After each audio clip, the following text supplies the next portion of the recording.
Ini kok, aku ingat dulu aku pernah bilang pengen jadi Dirjen Bea Cukai karena gemes. Oh iya. Sekarang nih ada peluang nih kok. Nggak bisa. Saya udah Umurnya udah lewat. Bukan Bea Cukai kok. KPK.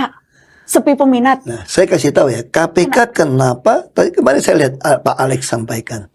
Kalau di Hong Kong, di Singapura, KPK itu ada satu badan urusan korupsi. Di Indonesia ada 3 badan. Iya. Kemudian ego sektoral. Kadang mohon maaf ya, polisi pun bisa kesal ada oknum jaksa yang tidak terima BAP-nya. Atau ada oknum jaksa yang kesal sama oknum polisi yang terus bolak-balik. Nah, kita bisa bayangkan. Jadi nggak berminat. Terus KPK juga adalah kolektif. Kalau mau minat, jadi jaksa agung dong. Kira-kira gitu kan, kalau masih bisa langsung saya bilang. Namanya saya bilang balik lagi, banyak hal bisa kita perbaiki kalau kita sampaikan. Eksekusi. Saya kan bilang kan, teori Martin Luther King Jr. kan. Kalau kita punya cinta negara, cinta rakyat, nggak punya kekuasaan, itu pasti sembrono, sentimental. Ahok sekarang dalam posisi itu, sentimental? Enggak. Saya nggak pernah berpikir seperti itu. Saya tahu waktu saya belum sampai. Saya ketemu teman saya yang bisnis. Saya ngomong begini, ajak gue bisnis dong. Tuh aja jawab saya apa? Ahok, yang bisnis itu gampang. Kita disuruh jadi pemasok ini dari temen, semua udah jalan kok. Lu nggak cari-cari, kasih modal semua jalan. Yang susah tuh kayak lu. Ada lu nih. Dagang mah gampang. Kau suruh gue jadi lu, gue nggak bisa. Apa? Ahok tuh apa misalnya sekarang? Maksudnya Ahok ini kan sudah jadi di politisi. Lu kenapa mau berhenti masuk ke pengusaha? Ya dong. Terus kamu termasuk orang yang bisa diterima lah oleh sebagian masyarakat kita dan berpolitik. Banyak orang punya uang juga belum tentu berpolitik diterima juga. Oke, kalau gitu sekarang saya mau nanya Ahok sebagai politisi. Sebagai orang politik yang pernah jadi wakil gubernur di Jakarta dan gubernur di Jakarta. Ya. Jakarta hari-hari ini lebih baik atau lebih buruk ya kok? Ya, saya kemarin waktu orang masih ngadu sama saya beberapa. Menurut saya itu administrasi agak sedikit masalah. Tapi masih ada beberapa kelurahan, PTSP yang bekerja dengan baik. Nah, ada yang bekerja dengan baik. Terus pasukan-pasukan, dulu sebetulnya pasukan merah, biru, segala macam itu bukan soal pasukan kerja saja. Itu adalah balai latihan kerja versi saya sebetulnya. Dan itu yang kalau Ahok lihat tidak dilanjutkan atau minimal itu tidak. Itu yang dikeluhkan orang gitu loh. Sampah masih di mana-mana. Kalau itu kan kita betul nggak boleh sampah. Satu sungai pun kita nggak boleh sampah. Anda nggak bisa biarkan satu sampah pun berserakan di sini. Kalau pejabat gubernur yang sekarang tuh banyak disorot publik juga. Saya kira Pak Heru ini orang baik ya. Saya kenal beliau kan ya. Masa kan jabatan banyak. Akhir-akhir ini saya tanya kemana Pak Heru? Lebih banyak di IKN. Menyiapkan untuk 17 Agustus. Ya kan nggak ada wakil. Kalau dulu kan gubernur sibuk kemana-mana, kan ada wakil yang kerja kan. Kalau PJ kan nggak ada wakil. Yang jelas memang posisi gubernur Jakarta kan disorot banyak pihak. Dan warga Jakarta kan warga yang kritis-kritis kok. Iya. Jadi aku mau nunjukin nih beberapa cuplikan statement Pak Heru Budi yang kemudian rame di ini misalnya nih. Yang banyak dapat tanggapan warga. Wilayah Palu Negara kan bukan cuma transportasi tadi sebut, tapi juga ada wilayah tetangga yang misalkan kawasan industri. Nah, kalau dari Pemprov DKI ada upaya Kemarin CFD dijadiin tempat kampanye itu antisipasinya gimana Pak buat besok-besok Pak? Iya, kan di pergubnya nggak ada. Saya nggak tahu, masih tidur.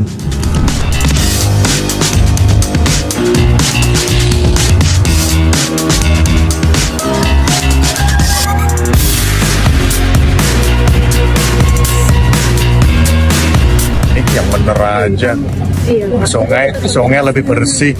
Kalau itu pun kotor 1 tahun saya mimpin, mungkin dampak 5 tahun yang lalu nggak diurus kan? Iya kan? Masa saya datang terus kotor? Enggak.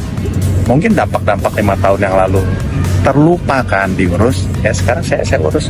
Banyak masyarakat bilang lebih bersih.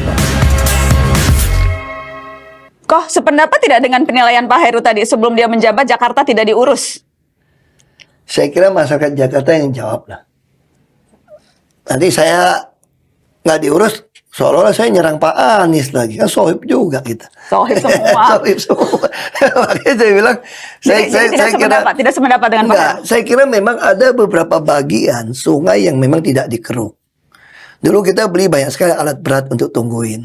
Memang ada beberapa yang kotor karena pasukan warna-warni juga. Kalau Nggak tahu kemana. kalau konteksnya bukan hanya itu, tapi secara keseluruhan. Oke, halo teman-teman, kembali lagi bersama saya di channel ini. Salam NKRI harga mati.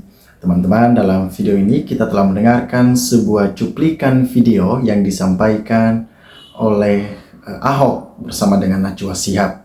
Bagaimana ketika kita melihat Ahok ini adalah sosok pemimpin yang memang luar biasa dan layak menjadi pemimpin nomor 1 di negara ini. Jangankan hanya KPK.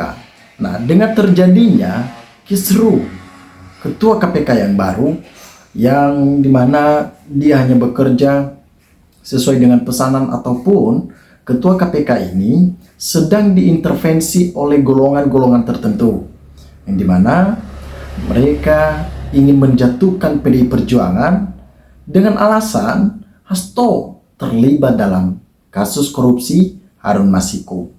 Inilah cara dan strategi licik mereka untuk mewujudkan mimpi-mimpi mereka, karena hawa nafsu yang besar dan ambisi yang besar ingin berkuasa di negeri ini dengan menghalalkan berbagai macam cara sekalipun itu haram. Layaknya seorang mantan presiden, harusnya dia menikmati masa pensiunnya. Kita melihat videonya ketika ditanya oleh awak media, setelah ini Pak Jokowi mau kemana, mau ngapain, apa gerakannya selanjutnya. Dengan sabar, dengan anggun, ia mengatakan bahwa saya akan balik ke Solo. Nah, teman-teman, itu tidak tepat sebenarnya. Memang secara itu dia akan balik ke Solo, tidak mungkin tinggal di istana begitu karena ada Prabowo. Nah, kita terkecoh di situ. Ternyata itu sebuah gaya dan strategi seorang Jokowi untuk menutupi tindakan dan gerakan-gerakan dia ke depan. Ternyata Jokowi tidak akan pernah berhenti untuk memainkan politik dan drama-drama ini. Dia masih pengen berkuasa. Dia masih belum cukup ia melakukan tindakan-tindakan pelanggaran hukum dalam pencalonan Gibran di kala itu. Dia masih melakukan perlawanan dengan PDI Perjuangan, yang dimana karena dia masih malu, trauma, ya, takut karena dia dipecat secara tidak hormat dari PDI Perjuangan. Nah, tentunya hal-hal seperti inilah yang membuat Jokowi melakukan sebuah tindakan-tindakan kepada KPK, yang dimana mungkin saja intervensi KPK dan tindakan-tindakan KPK sekarang ini itu membuat masyarakat geram. Ya, kadang masyarakat mengatakan bahwa kalau tidak dapat bekerja sesuai dengan porsinya, maka mending memundurkan diri saja. Buat apa begitu? Ya, disinilah kita melihat sosok figur-figur yang lain. Kalau membandingkan dengan KPK dan Ahok lebih tegas, Ahok berani. Apalagi para mafia-mafia seperti itu, mafia-mafia koruptor, mafia tanah yang memakan uang haram, itu pejabat-pejabat pasti dia sikat habis. Itulah Ahok, dan masyarakat Indonesia menginginkan Ahok muncul di sana. Itu yang diinginkan. Nah, tetapi banyak ketakutan yang memang ini menjadi sebuah ketakutan besar bagi mereka-mereka yang memang terlibat dalam sebuah koruptor itu, karena kita tahu ada saling suap menyuap dalam hal ini. Makanya tidak terungkap kasus-kasus yang besar yang sudah bertahun-tahun. Nah, kalau Ahok tidak suka dengan hal-hal licik kayak gitu, tidak suka dengan kekejian seperti itu, Ahok tetap berada di jalur yang benar. Bagi dia, menjadi seorang pemimpin itu harus benar-benar melayani. Makanya ketika Ahok berbicara, dia malah menolak. Dia lebih memilih seorang jaksa agung daripada seorang KPK, ya, karena ada banyak tantangan bagi Ahok. Tetapi mereka-mereka yang haus butuh kekayaan, ya, walaupun sekalipun itu haram, mereka mau duduk di sana. Mereka banyak yang pengen. Ya, Mahfud MD pun berani membongkar bagaimana kebobrokan KPK.